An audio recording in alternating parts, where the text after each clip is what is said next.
You're listening to the Cricket Podcast. Hello, everyone, and welcome to the Cricket Podcast, where Test cricket is back. Briefly, England smashed the West Indies. James Anderson's last Test, 12 wickets for Gus Atkinson, and 50 runs for basically anyone who went out to bat for England. I'm Jack Hope. I'm joined by Max Roy Brown to go over the bones of the first Test of the England v West Indies series. How are you doing this Saturday morning, Max? Hello. Yes, very well, thank you. It's nice of England, isn't it, and West Indies to get the cricket out of the way so we can focus on the sport that matters this weekend. Wimbledon final. Yeah, I tell you what, I don't really watch Wimbledon, but I watched both of the men's semi-finals yesterday because there was nothing else on. There was nothing else to do. Yeah, so tell you what, that Djokovic, he's a hell of a player, isn't he? For 37. There's some insight on that. Before we get going, just a reminder that we're sponsored by Serious Cricket. If you need some cricket equipment, head to the show notes, click the link that we have provided, and fill your boots. And Manscaped. Manscaped will take care of hair on your balls. That's their and your face USP. Yeah, and your face. They'll take care of hair in areas that aren't your head. Maybe they'll branch out. I don't know. Manscaped.com. That's where you need to go there. Use the code CricketPod for 20% off plus free shipping. Max, can you give us a summary of England v West Indies? Yeah, well, I mean, the game itself was sort of a summary of a Test match, really, wasn't it? That was about the length of it.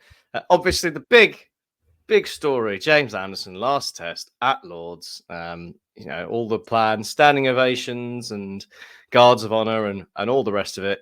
And I think would be pleased for Jimmy and for England for the narrative that England won the toss and decided to bowl first.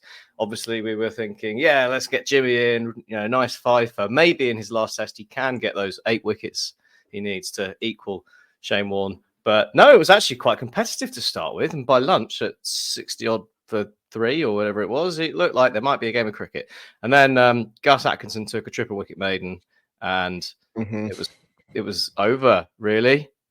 He was briefly on course for the best record for a debutant in Test cricket ever, which isn't a bad way to upstage old 40-year-old Jimmy. But yes, 121 all out. England came out. Zach Crawley scored 76. And like you said, basically everyone scored 50, apart from Stokes and Duckett. And 371 was way too many runs. And the question was, how long would the West Indies last? How many wickets would James Anderson get? The answers to those questions, not very long, and 3. And Gus Atkinson got a fifer. 2 fifers in 2 innings in 1 Test.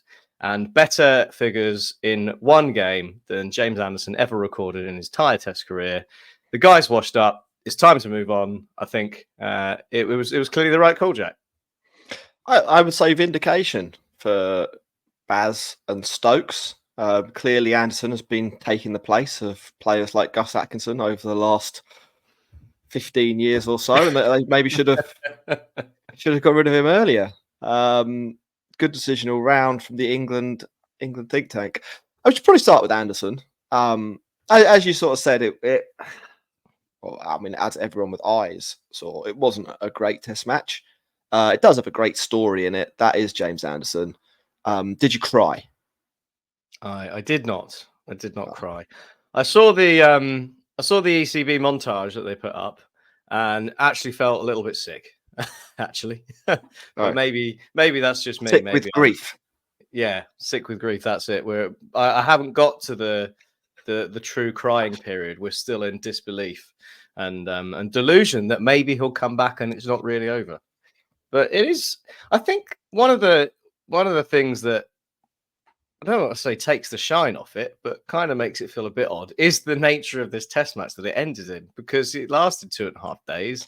It was never really a contest. There wasn't much in it in terms of like threat or anything. Obviously, not long ago, Stuart Broad finished Test cricket with a wicket on his last ball and hitting a 6 off the last ball he faced with the bat. James Anderson didn't even face a ball. Jamie Smith got out. He didn't get his guard of honour from the West Indies players that they planned because Mikhail Louis just took a ridiculous, run out direct hit to get rid of Shahid Bashir just before. So it all kind of happened in this weird.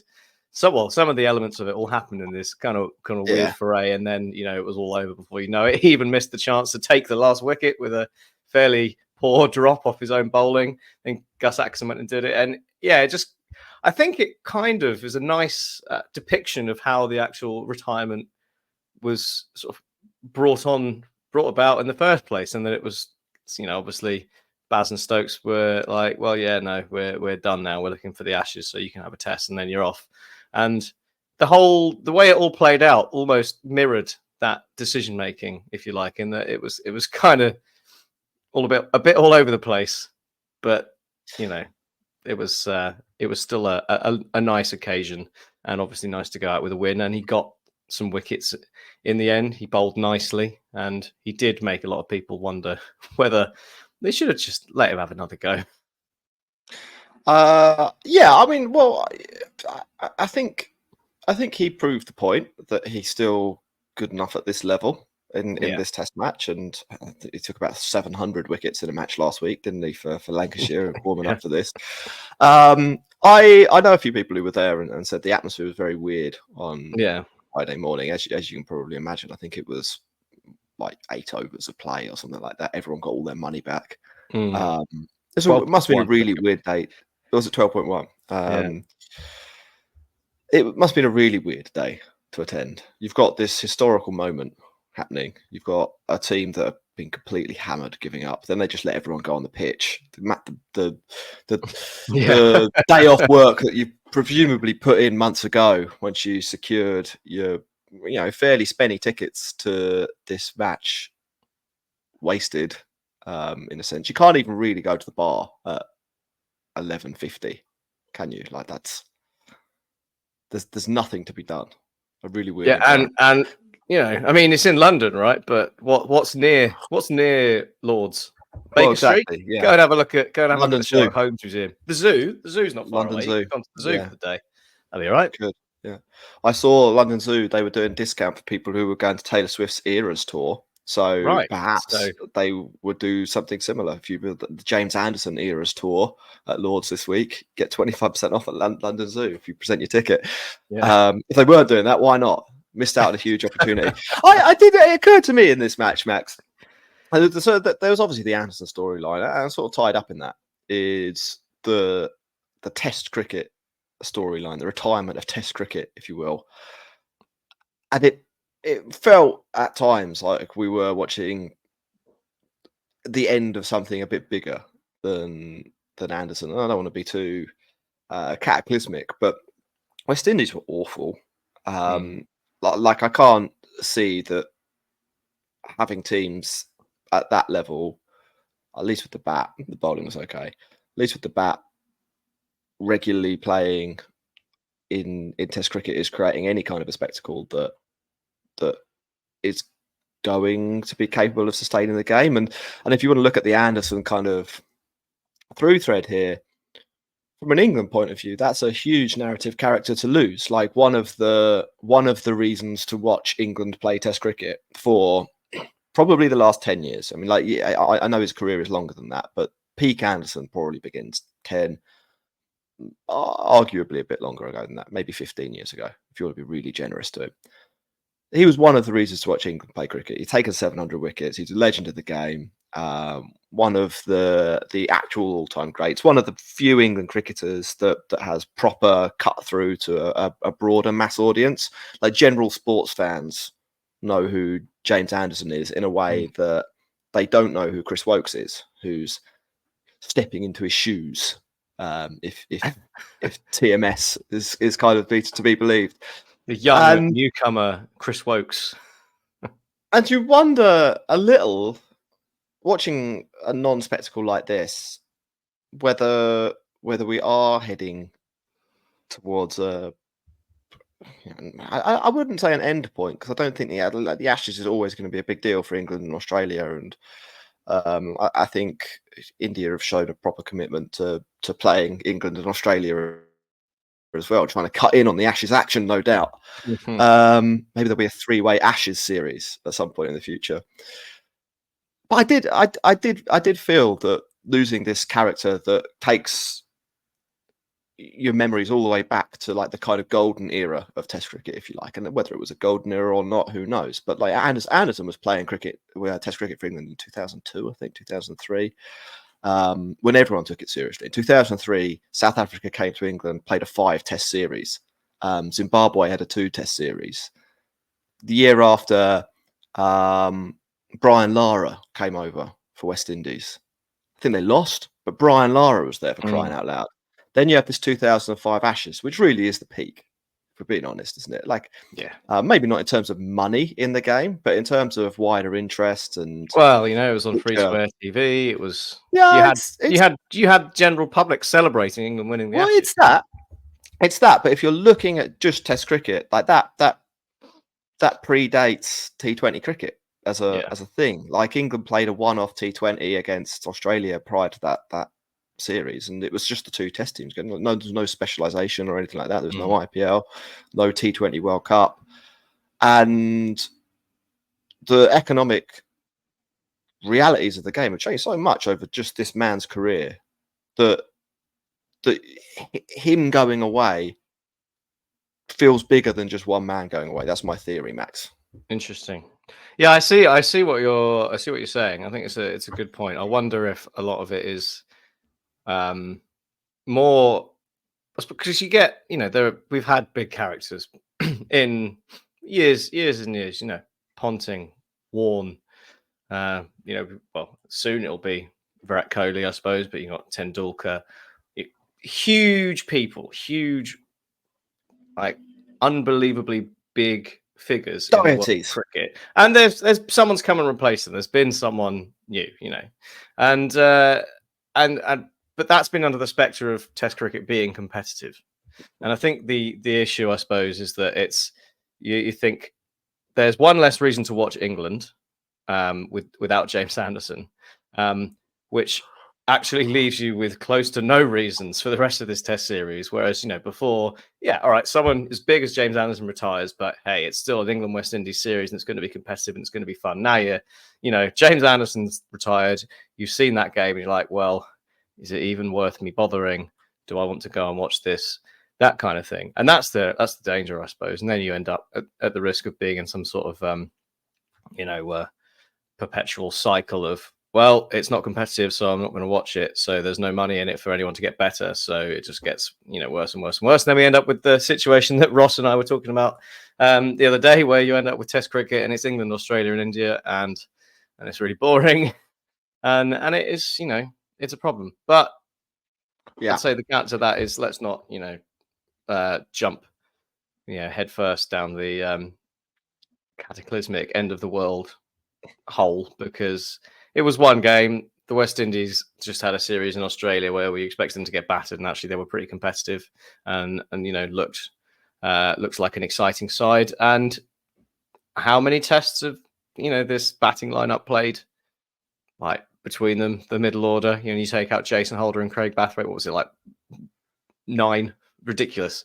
And how often are they going to come to Lords and have the ball hooping around corners and have to deal with that? So maybe next time, I'm not saying one game's going to improve them, but it's one game. They haven't had much of a lead in. It'll be a bit more competitive, and then maybe we'll be like, actually, no, there is still something to work with. If the series ends up being a 3-0 blowout and West Indies don't get past 200, then we're in serious. Then we could maybe start talking about end of days and that kind of thing. But I think there's always someone else worth watching. Ben Stokes, you turn up for Ben Stokes. Zach Crawley, we'll turn up for Zach Crawley now. Shamar Joseph didn't do that well, but he's still exciting young talent. There's always someone to turn out for. There'll always be someone new to replace the old legend, but it's a question of whether there's space to actually bother turning up anymore. Well, yeah, I think it's that. I mean, I think there'll be England fans listen to this who love Test cricket and will rightly say that they really can't forecast the end of Test cricket in England. Like I'd agree with that. Like I think people from other countries probably don't quite get the cricket culture here. Like the T20 World Cup, you could be forgiven for not knowing it was on at all. England made the semi-finals. It just irrelevant to the wider sporting news cycle. And I know there was Euros on, and there's Olympics happening soon, isn't there? And I don't know, there's probably some other event, speed curling, something like that. I'd watch that. That sounds great. to take the attention away from the England cricket team. But people like white ball cricket is not really what gets people going in England. This Test series, you knew it was on. This Test series got way more coverage than the entire World Cup. It was not this Test series, this Test match. This single Test match was more column inches. It is a big deal, and I don't think teams are going to stop, and I also don't think it will necessarily be that we only play Test matches against India and Australia. I think what will happen is that we kind of get shells of teams that are given a little bit of loot to come over and play some exhibition matches that look a little bit like this, where England are just way too strong, or the equivalents being Australia and India are way too strong, because those three nations are playing Test cricket and have got a system for developing players and are taking it seriously and are able to pay their players to actually turn up and can incentivize players to take a route towards Test match specialism that makes them better than equivalents in these smaller nations, and they just smash them. And they'll sell some tickets, sell some pints. I think the groundsman at Lords will be being told off for producing a wicket that was what it was. Well, maybe they're not being told off. I mean, Lords is often like this, to be fair. Ireland got annihilated last year, and we've seen plenty of we've seen India get destroyed on this surface before. This can happen to away teams at Lords, but it did feel really like an exhibition. It was all the problems that I've had with Test cricket in India, and they're well documented on this podcast about how teams go there, and it's basically an exhibition of how badly can Ashwin and Rohit and Jadeja or Akshar, how badly can they destroy them? How fun is this going to be? How many, can they all get 5 wickets? Can they all get 10 wickets? And it's not a contest. It's just it's an exhibition. And it's a shooting gallery, isn't it? Yeah, it's a shooting gallery. Yeah. Anyway, Max, we're going to take a break. Then we're going to come back. We should probably talk about Gus Atkinson. And there's, maybe I will probably do a show before the next Test, so maybe we won't talk about how West Indies can bounce back, but maybe they will. We'll see. You're listening to the Cricket Podcast. Hello, everyone, and welcome back to the Cricket Podcast as we continue to talk about the first Test at Lords between the West Indies and England. We've talked about Anderson. We've talked about Test cricket. We've talked not about Gus Atkinson. 12 wickets on debut, Max. What was the secret sauce? I mean, it doesn't get much better than that, does it? The secret sauce, probably bowling quicker than the other bowlers and bowling it in the right place, and then letting Lords do the rest, essentially. Yeah. I think, obviously, you have to give Gus Atkinson immense credit for bowling as well as he did on his debut. That can't have been easy, especially as we've discussed under the circumstances with James Anderson and the everything that's been made of that, and rightly so. But he came in a situation where Brathwaite had dug in and Mikhail Louis was looking like a decent player. Actually, we were looking at that West Indies opening pair and thinking, well, hang on a minute, there's there's something about these two, and then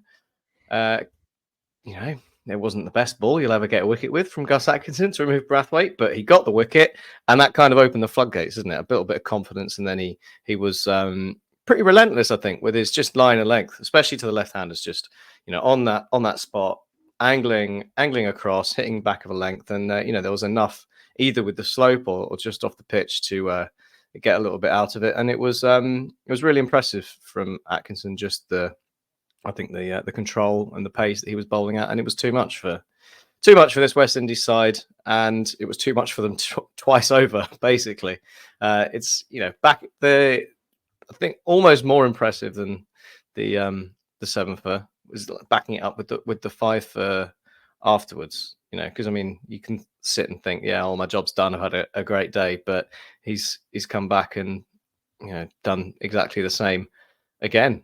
basically, and really, really impressed with how he bowled, because obviously I've seen him bowl for Surrey quite a lot and been impressed to see him put on a few yards of pace over the last 3 years or so, and it makes life tough for people. But it's a different.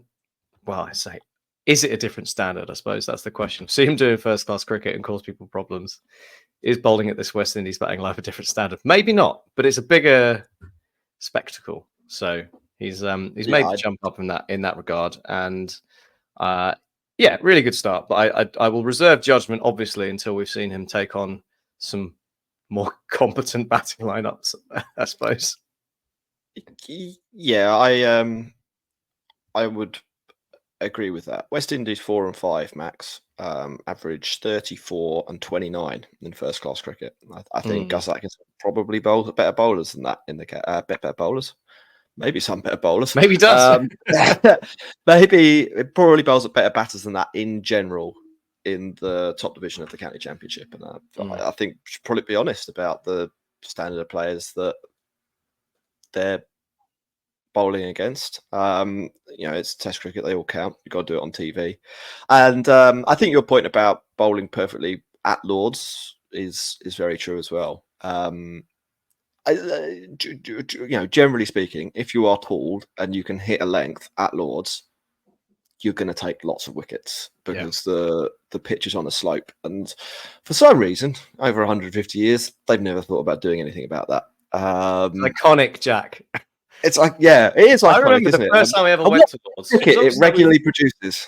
Yeah, they talk about the Lord's slope on TV, and everyone knows that Lord's has got this big slope. But honestly, until you actually go, you don't realize how fucking ridiculous it is, right? Like, it's stupid. You're sitting there silently, like it's like 3 meters from one end to the other.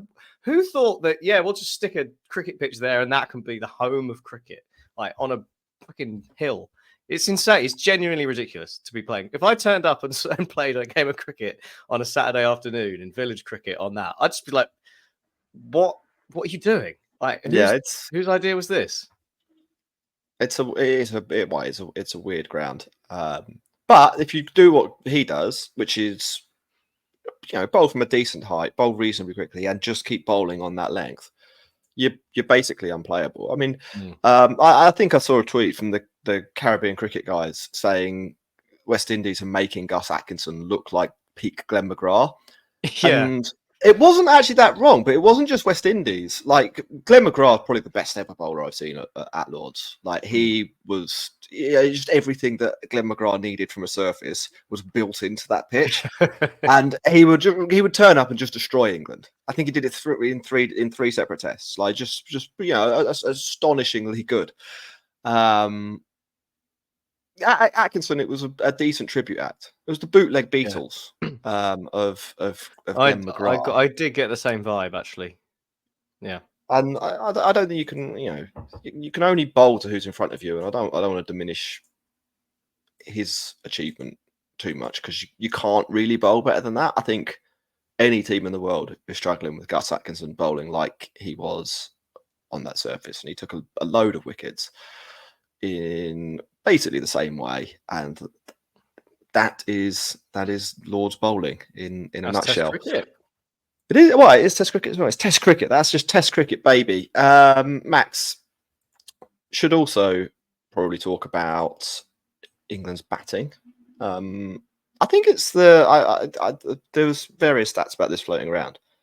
I think it's the 4th time ever that England have got this number of runs without someone getting a century. It's a little bit of a weird, quirky one like that. Did players miss out, or is this just a great team performance?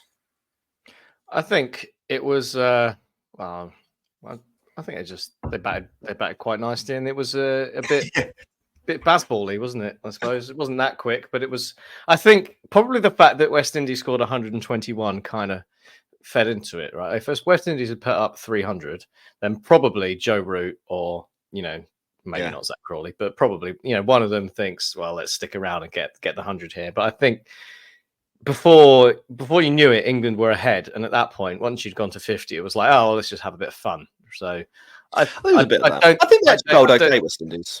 Yeah. And that's absolutely true as well. I think Jaden Seals in particular was pretty good. When Jason Holder came back, he caused problems. And Gudakesh Moti, I think he bowled really nicely. The ball he got to get rid of Ben Stokes, it wasn't much of a cricket shot, but it was a hell of a ball turning out the rough. So I think it's as we expected, really. The bowling lineup for West Indies is decent. I'm sorry, Joseph getting a bit of a pounding was a shame for him, but there's these days when you come up against this England batting lineup, there is always a risk that at least one of you is going to get a bit of a hammering, and it was his turn today. But well, this weekend, whatever. But yeah, no, I think combination of England being probably quite relaxed at the position they were in, and some good bowling that did make it a little difficult for England. It is what it is. But I think England will be happy with how that middle order performed. Probably, everyone looked pretty good. Ben Stokes and Ben Duckett, yeah, all right, fine. They fell, but if 5 of your top 7 get a start, you're not going to sniff at that, are you? Well, 5 of your top 7 get a 50. You could maybe throw Wokes in. 23 for Wokes isn't too bad. I mean, I think it's probably less than his average in Test cricket, or at least in England. But it's decent runs. Averages 27 in Test. So actually underperformance from Chris Wokes. Bad. Chris Wokes was bad. Sack him. I mean, like, if I was going to give a bit of credit to West Indies, I probably should. I castigated their batting for being sub first class level. I think their bowling is definitely Test level. I think that's actually a decent bowling attack. I don't think they got it all spot on, and I don't think they were helped by having 121 runs on the board and bowling by the middle of the afternoon on day one. Probably not what they were expecting or what they wanted. And obviously, the other team have got carte blanche about how they like at that point. So as you say, it's very likely that one of you is going to get hammered. But I think they showed at least to some extent what they're about, and they are a team capable of taking regular wickets. Like if England had batted first and been bowled out for 371, I think there would be pundits who were quite upset with Pope, Root and Brooke, especially for not going on and scoring big runs. I think they'd have said, West Indies deserve to take him. But I actually think the West Indies did a reasonable job of getting people out. Like the balls that get Root and Stokes, they're the ones that really grab the attention because they're really terrific pieces of bowling. The arm ball that slides onto Root and the big spinner that gets Stokes are they're excellent. But Jaden Seals was pretty decent the whole way through. We've seen, a few of these are boundary catches, but we've seen that be an effective tactic at Lords. Recently, the Ashes last year that's a Test defined by boundary catches. And people bowling kind of into that trap. And I don't know if West Indies went were fully committed to that. I think some of that was bad batting with people just sort of flicking the ball out to the fielders on the deep boundaries. But it is a viable wicket tactic, is what I'm saying. Like that isn't just a complete fuck up by the batters. There is potentially bowling skill in there, and so I thought West Indies, they probably get a 6 when it comes to their bowling. Which is maybe a 5, but it wasn't like, this team's awful. It was like, there's 3 quality pacers here, a good all-rounder, and a guy who can actually bowl decent spin. Like that's couple that with a batting team that is okay, and they're going to win Test matches. Unfortunately, they don't have that second part, do they? No. Max, last thing I think we probably want to talk about is Jamie Smith, another Surrey boy, making his way in the England team, 70, and he was all right with the gloves. Is Jamie Smith the future? I very much think that's the plan. I think he was decent with the gloves. He probably wasn't challenged hugely with the gloves, but you still have to do what you need to do. And he's the first England wicketkeeper in a Test match to have kept for all 20 wickets at Lords and not conceded a bye. That's Johnny Bairstow. No, that's not true. It's all 20 wickets have to have fallen. I'm pretty sure Johnny Bairstow's got that as well. I don't agree. Not at Lords. Maybe Has not to at Lords. specifically be at Lords. Right. Okay. Okay. Well, Carry on. Yes. Still don't think he was challenged that much because he wasn't keeping for all that long, was he? All those 20 wickets. 88 overs was less than 1 innings is what he had to do behind the stumps, but he did it fine. He's obviously in there for his batting, and that showed. He looked very comfortable, and like you said, he looked comfortable against a test level bowling lineup. He's done it for Surrey this year. He's done it for Surrey over the last few years in the county championship. This probably was a step up, especially at Lords, which he won't have played that much. Everyone talks about the adjustments you have to make, and he looked really good. He looked really solid. He took a little while to get going. It was quite ironic for a little while, the start of his innings, that it was very folksian in a way. The middle order had fallen. He was with Chris Wokes shepherding the tail. It was going quite slowly. And you thought, oh, what's the difference? England, what are England doing here? Rob Key, you look like an idiot. And then a flick switched, and Jamie hit that ridiculous 6 and came up with a few big shots. And you're like, okay, hello, here he is. This could be fun. Obviously, fell in the end and deprived James Anderson of facing a ball and ran out Shahid Bashir. But apart from that, looked very good and positive signs indeed. So. Yeah, that's a big win for the 2 Surrey debutants in this game. Yeah, I thought they were good. Max, I think we've probably covered most of the big talking points from this game. We both have to head off to go and play cricket ourselves now. Mm-hmm. So we're going to wrap up the podcast. We'll do another one probably before the next match gets going. Any final thoughts or anything you think we might have missed? I'm not sure if there's anything I can think of that we've missed, but obviously we should round off with one final, salutes to Jimmy and his 188 test matches and 992 international wickets and 704 test wickets, was it in the end? I think I'd like to get your thoughts on whether England should have just given him like another 3 games this summer to catch Shane Warne, because I know you're probably less one for sentiment than me, and maybe I would have 100% done it. Yeah, I'd have 100% done it. Like I understand the wanting to move on. I would have had a handshake deal with him that once you go past the Warne mark, you declare after that game that you're retiring, and do it that way. I'm actually slightly averse to the pageantry of the send off and what was going on at Lords. I think that's a bit. That gives me the ick a little bit. Like David Warner doing it like 17 testimonial times. style. Yeah. I think I think the way Broad did it last summer, where he was like, was it mid-test? I've had enough. Like I'm finished. This is it. This is the peak for me. This is what I want to be doing. I'm not going to go to Australia. I want to retire playing against Australia. Takes the last wicket of the test, levels the series. I think that's the way to go. I understand in Anderson's situation, this isn't his choice. He's not. But I think that should have been the negotiation. And I think that, one, if you're going to keep him around anyway, he might as well be playing.